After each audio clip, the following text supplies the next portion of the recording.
Hello, and thank you for clicking on this help video.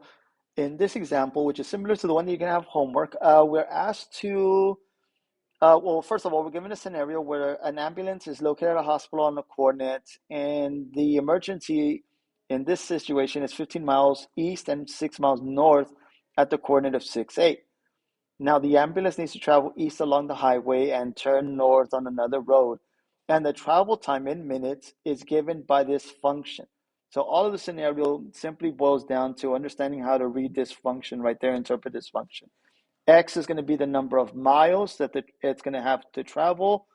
And T, the travel time in minutes, is given by this equation. So the travel time. So this capital T represents time. So T of X is the time the ambulance is going to travel, and X represents the number of miles. So now the question is asking us, how many miles should the ambulance travel east in order to minimize the travel time? Well, we don't have to worry about anything up here. We can just focus looking at that, okay?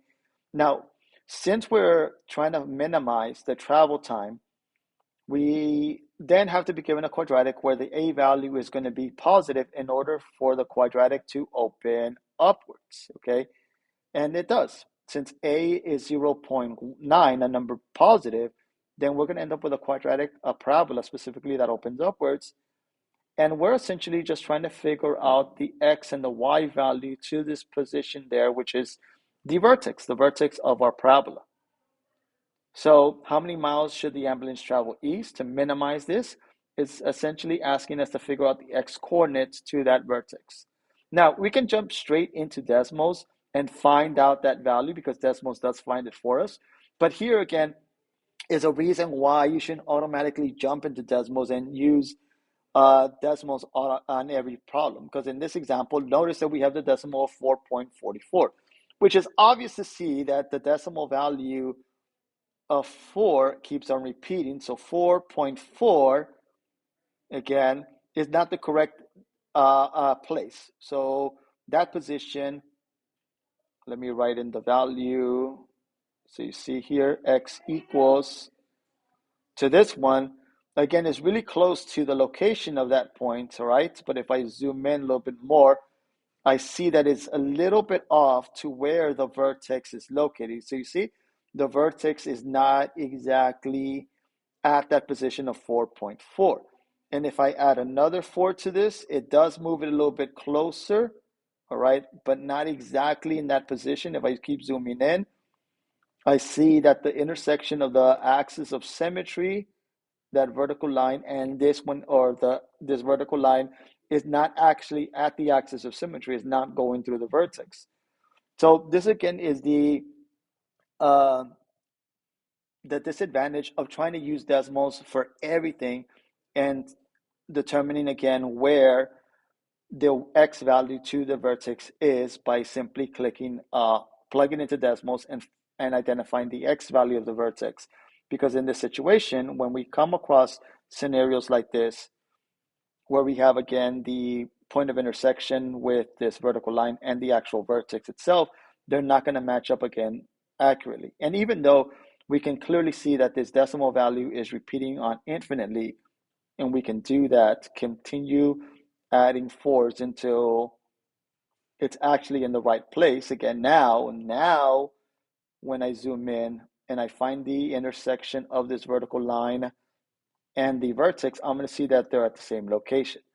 But if the number is not repeating and is not obvious that what the next decimal value is, like in this case, we know that the next number is always going to be 4, then you won't be able to determine the exact answer, which in this situation obviously is 40/49. So let's go over how to get that number again without relying on decimals every single time. So to get this decimal value of 40/49, we're going to use the formula that we use to find the axis of symmetry, which is x equals negative b divided by 2a. And since the value of a, let me color coordinate this. Since the value of a is that number right there, and the value of b, let me do it in blue for b, is that number there. Substituting in those values, we get negative of -8 divided by 2 times 0.9. So let's plug that into Decimal so it could do the math for us at least that way. So let me delete this. We're going to get the fraction, so the negative of our b value, which is -8. We're going to divide that by 2 times our a value, 0.9. And again, we get the decimal that we want, which again is, like I mentioned, 40/9. Okay? So yeah, and I know what you're thinking. Well, can we just done that again? But yeah, on this example, yeah, it's easy to see that the decimal value of the x value of this vertex is repeating that value of 4. But like I'm saying, what if it wasn't? What if we couldn't tell that we had a repeating decimal? Then the fraction that we get for that is not going to be the accurate one, and we would get this question wrong. And if it is in the real world, again, doing this on a computer or something, then it'll be off a little bit, making again a series of problems for this scenario. So we need to travel 40.9, I'm sorry, 4 over, no, I just forgot. What did I say? 40/9.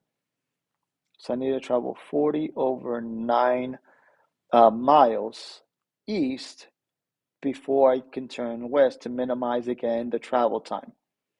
So what is going to be the minimum time to reach again this emergency? Well, now that you know that the x again is 40/9, I can figure out the time t of x by letting x equal to 40/9. So we're going to evaluate t of x with 40/9, which is just essentially figuring out the y value by replacing the x value in this equation by our answer, 40/9.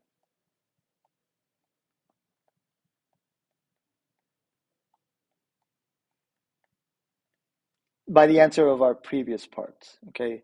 By this answer right there.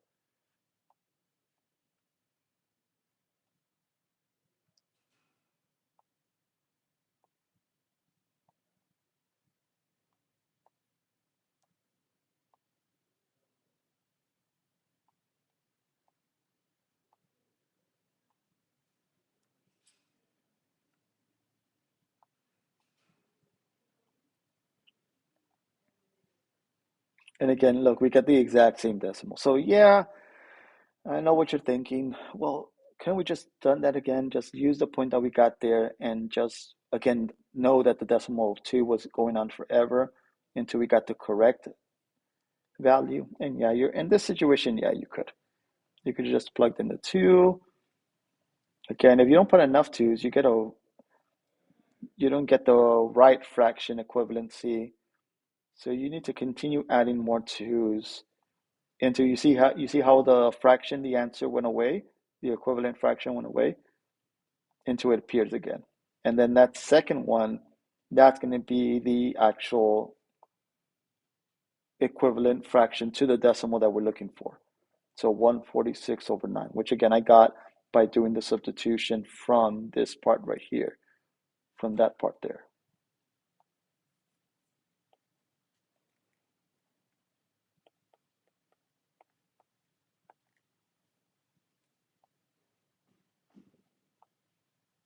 Just double checking that I wrote the number right. Okay. So there's your answer to part A and part B, and how to do it without relying again on automatically on the graph to these quadratic equations. I hope this video was helpful, and I appreciate you watching.